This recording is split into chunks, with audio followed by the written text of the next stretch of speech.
যারা নিজেদের ক্রোধ সংবরণ করে এবং মানুষের অপরাধসমূহ যারা ক্ষমা করে দেয়। আসলে ভালো মানুষদের আল্লাহ তাআলা হামেশাই ভালোবাসেন। ভালো মানুষ হচ্ছে তারা যারা কখনো কোনো অশ্লীল কাজ করে ফেললে কিংবা এর দ্বারা নিজেদের উপর নিজেরা জুলুম করে বসলে সাথে সাথেই আল্লাহকে স্মরণ করে এবং গুনাহের জন্য আল্লাহর ক্ষমা প্রার্থনা করে। কেননা আল্লাহ তাআলা ছাড়া আর কে আছে যে তাদের গুনাহ মাফ করে দিতে পারে? তদুপরি এরা জেনে বুঝে নিজেদের গুনার উপর অটল হয়েও বসে থাকে না। এই সে বৈশিষ্ট্যমণ্ডিত মানুষগুলো, মালিকের পক্ষ থেকে তাদের প্রতিদান হবে আল্লাহ তাআলা তাদের ক্ষমা করে দেবেন আর তাদের এমন এক জান্নাত দেবেন যার তলদেশ দিয়ে ঝর্ণাধারা বইতে থাকবে।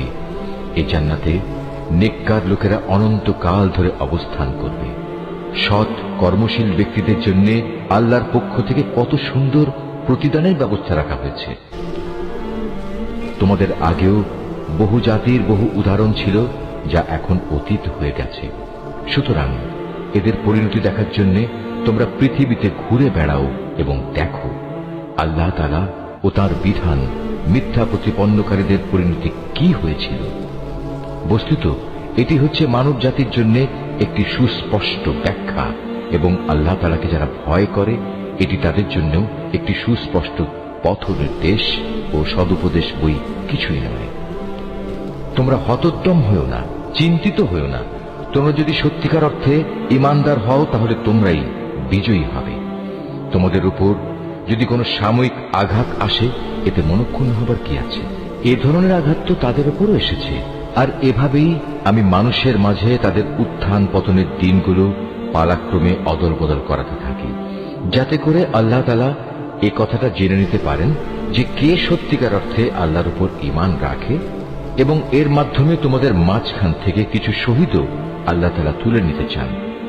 মূলত আল্লাহ তাআলা কখনো জালেমদের পছন্দ করেন না। এর মাধ্যমে তিনি মূলত ঈমানদার বান্দাদের পরিশুদ্ধ করে কাফেরদের নাস্তা নাবুদ করে দিতে চান। তোমরা কি মনে করো তোমরা এমনি এমনি বেহেশতে প্রবেশ করে যাবে? অথচ আল্লাহ তাআলা পরীক্ষার মাধ্যমে একথা জেনে নেবেন না যে কে তার পথে জিহাদ করতে প্রস্তুত হয়েছে এবং কে এ বিপদে কঠোর ধৈর্য ধারণ করতে পেরেছে। তোমরা মৃত্যুর মুখোমুখি হওয়ার আগে থেকেই তা কামনা করছিলে, আর এখন তো দেখতে পাচ্ছ তোমরা নিজেদের চর্ম চোখে।